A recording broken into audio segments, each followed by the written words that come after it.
Hi, everyone. Welcome back to week 2. This week, we're going to move on. So last week, we kind of did an overview and talked about sort of generally administration and some concepts.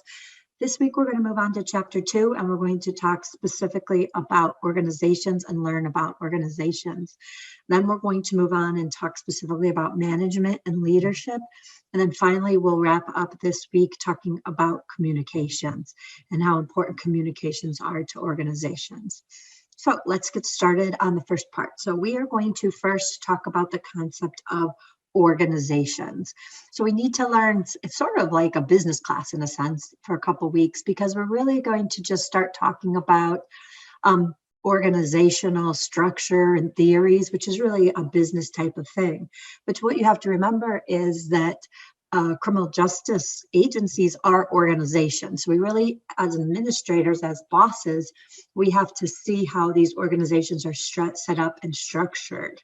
So just to get us thinking about it, we are born in organizations, educated by organizations, and most of us spend most of our lives working for organizations. We spend much of our leisure time paying, playing, and praying in organizations. Most of us will die in an organization. And when the time comes for burial, the largest organization of all, the state, must grant official permission.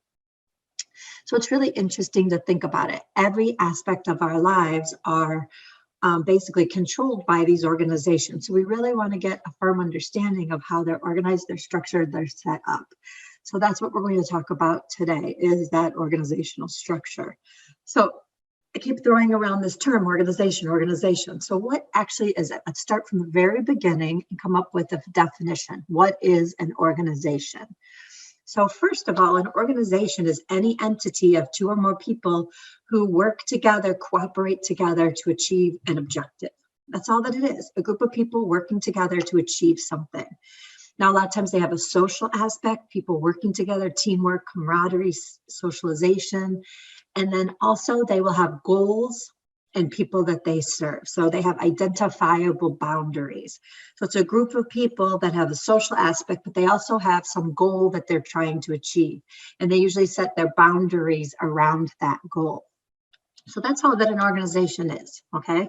Group of people working together to achieve something. Now, think about it. What organizations do you belong to? So spend a few seconds thinking about all the different organizations that you belong to. Well, all of you belong to GCC organization because you're all taking this class. Do you have a job? That might be an organization. Do you play sports? That's an organization. Are you in a club? That's an organization. Any other social activities? That's an organization. So those are different things that can be organization. So just kind of think of it. It could include a lot of different things, churches. Okay. Now, when we're talking about organizations, one of the things you have to think about is private sector versus public sector. So you've probably heard these terms before, but you may not actually understand what it is. So we're going to spend a couple minutes just talking about what is the distinction between a private sector organization and a public sector organization. Well, a public sector organization is usually an organization controlled by the government, okay? It could be the federal government, it could be a state government, or it could be a local government. So it could be your county or city or town government. But a public sector employee is somebody that works for the government. Whereas a private sector employee is somebody that works for a private business or organization, okay? So public sector, meaning governmental employee. Private sector means you work for a private company, okay? Now, when you work for a public sector employee, the government, your goal is usually to provide some service to the community, to the county, to the country, okay? You're giving service back. So you're working for the government in order to provide something to the citizens of that government, okay? Whereas if you work in a private sector, you're really there to only benefit that private company. So you're there most likely to earn some sort of a profit. Now, remember, public sector, you work for the government, so your salary is actually paid through taxes, things like that. Where if you're a private sector employee, you're paid from the profits that are obtained from that company. And then just gives you some examples of each. Now, there are benefits to both, and there are some bad things to both. So people often have to decide which one do they want. Do they rather work for the public sector, or would they rather work for a private company? So those are always the balances between those things. Now, when you look at the differences, a lot of times people choose public sector or private sector because they have unlimited salary possibility, right? If your company makes a lot of money, you can keep moving up, you can make more money. There's usually endless private sector jobs because there's always new companies that are coming out. One of the problems is, though, you may not always have job security, because sometimes the private companies also go away. So although they may have higher salaries, they may have less stability in that career. Oftentimes too, they don't follow in seniority or anything for promotions. You just, if you do a good job, you can get promoted, but there can be personal preferences and things that apply, and you don't really have protections. You're not guaranteed your job. You're an employee at will is what we call you. But you can work for them forever. Usually no age of service. The other thing is, though, you're probably not limited in the days and times that you can work. If you're a salaried employee, they may be requiring you to work more than 40 hours a week. Now, a public sector employee, there's less jobs. There's only so many governmental jobs, always. And remember, you're paid for by taxpayer money. So you're never going to make huge salary. You usually are going to have a very comfortable life, make a good salary, but you're never going to be a millionaire working for the public sector. But you will have job security. You know that there's always going to be police officers. There's always going to be correctional officers. You always have that job security. You also have usually pensions, so you have some security in your future. They usually are limiting in the times and days that you can work. They put more restrictions, so they can't just work you. If you work over those certain times, they're going to pay you more money for those types of things, where they may not in the private sector. But there also may be age limits on some of the work also. So when you compare these two, there's different things. There's intrinsic things that make you feel good about your job and you're happy you do it. And then there's extrinsic rewards, things you get for it. So many times people argue that public sector offers more intrinsic rewards. You feel like you're giving back to society, you're helping others. You have more of those intrinsic rewards, but you may not have as many extrinsic rewards. You may not make as much money in the long run.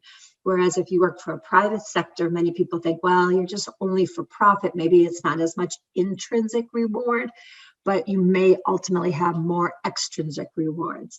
So those are the things you have to balance. It's not one is better than the other. They're just different. And people have to decide where they want to work. So when I first graduated law school, I worked for a private law firm. So I worked private sector, made a lot more money. Okay, but I decided I wanted to teach, so I switched to the public sector. I don't make as much money, but I feel very proud of what I do working with students. So that's an individual choice. Everybody has to make those choices of which one that they want in their career. And when you leave, you're going to have to start looking for a career. You're going to have to decide where you want to look for that position. Now, when we think of this within terms of criminal justice, what would be some public sector criminal justice agencies? And in criminal justice, almost all agencies are going to be in some way public sector, okay? So all police departments, all federal law enforcement agencies, state law enforcement agencies, local law enforcement agencies, the court system is all public sector positions, corrections is all public sector. There are there are a lot less private sector organizations in criminal justice, but some of them do exist. There might be drug and alcohol treatment programs. There might be maybe other victim agencies or groups that are not government. They're run by a private company. We have private prisons. Those would be a private sector organization. So they do exist in criminal justice. They're just not going to be as prevalent in law enforcement. Law firms would be all private sector employees. So there are some different ones, but generally, if you chose criminal justice, most of them are going to be public sector agencies. So I just have this little thing for you to think about. So you have 2 job offers. You can review each and answer the question. So you read through job 1, you read through job 2. What would be some of the intrinsic rewards for each? What would be some of the extrinsic rewards for these? And when you have to balance each of these, which one would you choose ultimately? Again, no right or wrong answer. There are good things and bad things to both. You would have to consider both, and you would have to make a decision which one would best fit you, your life, your family, what you want for your future, and you would have to weigh those. So I suggest you stop the video, read through them, kind of think about it for a minute, because it may be beneficial for you to start thinking about where you want to end up after you finish with your criminal justice career. And so just kind of think about those concepts. And then when you're all done, start the video and we'll keep going. So now that we talked about organizations and we talked about public order or public sector, private sector organizations, we need to spend a few minutes talking about what we call organizational theory. What is organizational theory? All organizational theory is the study of organizations. How are they designed? How are they structured? How are they set up? Who are the people that work in them? What's their management style? How do they lead it? What makes it work? So all organizational theory is studying organizations and how they're put together and how they operate. So we are just going to spend a little bit of time today, or in this lecture and in the next couple lectures, talking about organizational theory. Now, we're not going to be talking about it specifically to criminal justice. We're just doing a general organizational theory type of thing. It's more of a business type aspect to it, right? Once we get into past all this intro stuff for chapters 1, 2, and 3, then we'll dive specifically into policing organizations, court organizations, and correctional organizations. But before we get there, you have to have sort of a framework of organizational theory. So when we analyze those agencies in the 3 parts of the criminal justice system, you'll know what we're talking about. So it's terminology, theories, things like that. Now, the first thing we have to understand is there are 4 different types of organizations that exist, okay? So if you take all organizations, you can generally break them down into these 4 categories. So the first one is what we call a mutual benefit association. A mutual benefit association is an organization that is created to just benefit the members of that organization, okay? So a lot of times a police union would be a perfect example of this. It's created solely to protect the members of that organization. They're going to always work for the benefit of that organization and only the people of that organization. So people of a certain interest, they all kind of pull together, and then they want to have an organization that's going to protect their individual interests. Another type of organization is a business. So business is usually a private sector type of thing, and their sole purpose is to make a profit. Okay, so they're going to do something, provide service, do something, and their goal in designing that organization is ultimately to return a profit for that organization and the people that work there. A service organization is usually like on a smaller local scale, and it is created to benefit their clients around, that are not necessarily part of the organization. So the service organization itself are people that work to provide services to other clients. Remember, mutual benefit association provides benefit to all the members. A service organization, you have people that are in that service organization, but they provide benefits to people in the community, and usually at a smaller level. So like hospitals, police departments, things like fire departments, they are providing a service to a small group of local type of clients, okay? So their client base is who they're benefiting from this organization. And then you have a Commonwealth. A Commonwealth is a large organization that provides benefits to everybody in society. So it's not just your local community. It benefits everybody in the whole country. Okay. So these are going to be things like big federal agencies, bureaucracies. So the FBI, the Department of Defense. So these are organizations that affect or protect the whole country. So the federal court system. These are all called Commonwealths because they protect everybody in the whole country. Okay, the public at large are the ones that are protected. So if you think through different organizations that you know, you might be able to fit them into one of these 4 categories or types. Now, when you talk about organizations, you have to think about what do they all have in common, right? So what do all organizations have in common? Well, there are certain characteristics that all organizations are going to have in common. So we're going to go through those. But here is the original list. So we're going to talk about each of them separately. I'm just giving you the list right now. So all organizations have members. All organizations have clients. All organizations have a structure. All organizations have a purpose or a goal, often called its mission. All organizations are going to have functions and duties that they are carrying out to achieve that goal. So they have a goal and then they have functions and duties so they can achieve that goal. And all of them have organizational guidelines on how they're structured and set up and how they operate on a day-to-day basis. So these are some characteristics that all organizations are going to have in common. So let's talk about each of those. So the first one is they all have members. Okay, you can't have an organization unless you have members. So we said 2 or more people. So you need multiple people to have an organization. Now, usually some of your members are leaders. They're the ones that are going to organize and keep the organization operating. And then you have to have followers. You can't have all leaders, you can't have all followers for it to work. You have to have some people that lead the organization, and then you have to have some people that follow. Now, the second one we said is you have all have clients. So all organizations are going to have clients. Now, this gets weird sometimes when you're thinking about criminal justice, like you think of police department, like who's their client? Well, it's the community. Remember, police departments are service organizations, so they serve their clients, and their clients are going to be the members of that community, right? So if you work for the Batavia City Police, your clients are the citizens that live in Batavia. That is your client. If you are working for the Genesee County Sheriffs, your clients are the people that live in Genesee County.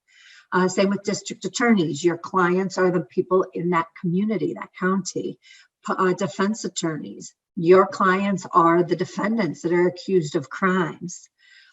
Judges, again, the jurisdiction where you serve as a judge, that is your client. Correctional facilities. Now, this one's weird. Like, who do you serve as a correctional facility? Well, you serve the community because you're trying to keep the community safe. So the community is your client to a certain extent. But also in some ways, the inmates are your clients. You may not be serving them, but you do have to provide services to them: food, water, shelter, protection. So in some ways, you have to view the inmates within that correctional facility also as your clients.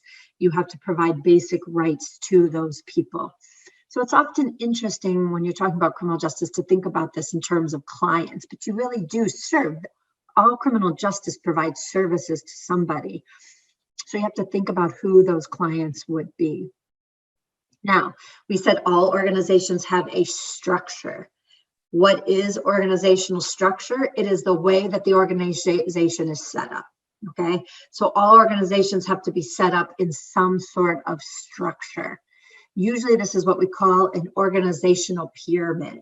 So you always have to have somebody that's the boss, and then who they report to down, or who reports to them down to the entry level employees. So that's why it's often considered a pyramid. And that's your organizational structure. How are you going to do that? How many bosses, how many employees, like how are you going to set it all up? Generally, what happens is the further up the pyramid you get, you have increased status, and you then are going to get increased rewards. So the higher you go up, the more responsibility you have. But because of those higher responsibilities, you're also going to have higher rewards, maybe higher salary, higher pension, things like more days off, those kind of things. As you go down the pyramid, generally you have less decision-making power, less discretion, but there's more people at that level. So there's more of an opportunity to get a job at that level. So that's what you have to think about. How is this organization structured and set up? What is its organizational pyramid? Now, when you talk about organizational structure, how is it set up? There are certain principles that should apply. If you're going to have a properly run organization, they should fulfill these principles. So let's talk about a couple of these principles. So the principle of objective. The principle of objective is you need to create an organizational structure that's going to carry out the purpose of your organization. So when you create an organization, you want to think about how are we going to structure this so that it will efficiently work towards achieving the goal that we're trying to achieve. Remember, an organization is a group of people trying to achieve a goal. You want to set it up in a way that it's going to properly achieve that goal. The principle of specialization. You want the people in the organization really doing only what's their specialty. It's very hard to be a jack of all trades and have to do everything. So the principle of specialization is organize the members along areas of their specialty. So they're really focusing on the areas that they do best. The principle of authority. This is the idea that you have to figure out who has ultimate authority. We should only ultimately have one person in charge of the whole organization that has the ultimate authority. You can't have lots and lots of bosses. You have to have one organizational authority. So who is that and how is it going to be set up? And then you need to create a clear line of who reports to who and who has authority as it trickles down through the pyramid. So you have things like a unity of command. Unity of command is the idea of one boss. Everybody only has one boss, right? Now, the one boss at the top of the pyramid is technically everybody's boss, but really people only report to one person ahead of them. So you can't have everybody telling the people at the bottom what to do. It would get crazy. So the people right above them tell them what to do. So it kind of trickles down, but you only have one boss. Chain of command. What is that chain of authority? Who reports to who? That's your chain of command. And span of control is how many people each level is going to control, right? So that you may be a span of control over 2 other employees, right? Or you may have span of control over a lot of employees. So how many people do you have direct command over? You have the principle of responsibility. This is the idea that the supervisors, the people in authority, have to take responsibility for people that are underneath them. So if something goes wrong, it's the supervisors that have to take responsibility for that, since they are the ones supervising that activity. So every supervisor is responsible for the actions of their subordinates, people underneath them. Principle of definition. Every job has to be clearly defined and duties and responsibilities have to be identified. So if you're working within the organization, you have to know where you fit and what you're supposed to be doing in that position. And the principle of correspondence is the idea that if they're going to give you duties and responsibilities under the principle of responsibility and definition, you have to be given the power to carry those out. So if you have a super controlling supervisor that says you must do this, but doesn't give you any power to do what you need to do, it's not going to be a successful organization. The principle of correspondence says we have to give power to the people to carry out their jobs. Okay, so all organizations should follow these operational structure if they're going to be a successful organization. Now, another thing that we said is all organizations have to have a purpose or goal. So remember, organization, a group of people working together to achieve a purpose or goal. So we have the top administrator. Remember, the administrator, the top person, is the person that creates the policies for that organization. And then we have managers who create rules or ways to make sure everybody in the organization do what they're supposed to reach that goal.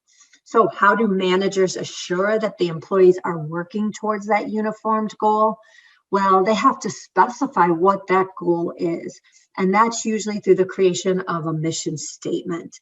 So most organizations are going to create what's called the mission statement, which is the ultimate goal of that organization. What are they trying to achieve? And that gives guidelines to the manager to create what has to happen so that that organization can ultimately meet that mission statement. So all organizations that are successful are going to have a mission statement, what they're ultimately trying to achieve. Okay, so a mission statement is just their formalized statement of their goals and values. So what are they ultimately wanting to achieve? If you're a business, you might ultimately want to achieve profit, right? If you're a service organization, you want to provide proper services to your clients. If you're a Commonwealth, then you're trying to provide benefit to the whole country. So your missions are going to integrate those things when you create your mission statement. Now, once you have your mission statement, what the organization's trying to achieve, then the managers can come up with functions and duties that the employees have to follow in order to achieve that mission. So the administrator will create the mission, and then the managers are going to assure through policies and procedures that the people within that organization are working towards achieving that mission. Okay, so everybody needs to have a duty or job that is pushing the organization towards completing their mission. Now, what happens to do that is organizations will create guidelines. So these are the policies, procedures, and rules that have to be followed within the organization to meet the organizational purpose, the mission statement. So we need to understand what are the differences between a policy, a procedure, or a rule or regulation. So the first thing is, what is a policy? Now, we already said administrators make policies. So what are policies? Policies are very general written guidelines that serve the organizational philosophy. So if our mission statement is to provide services to a community, so let's take my class. My mission statement is to assure that you receive an adequate education in criminal justice so that you successfully can achieve a career in the field. That's our mission statement, right? Our policy would be, you must take certain classes so that we can assure that you are going to have the proper knowledge you need to enter the field.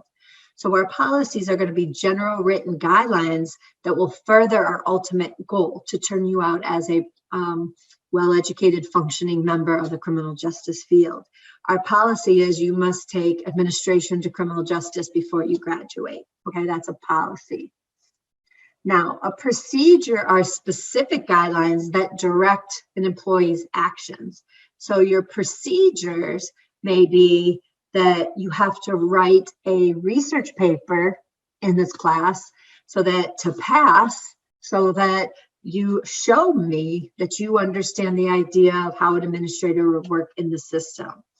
So the procedures are guidelines that direct employees on how to perform their functions, right? So the procedures are, to pass this class, you have to take tests, you have to write a research paper, you have to do weekly assignments. Those are the procedures.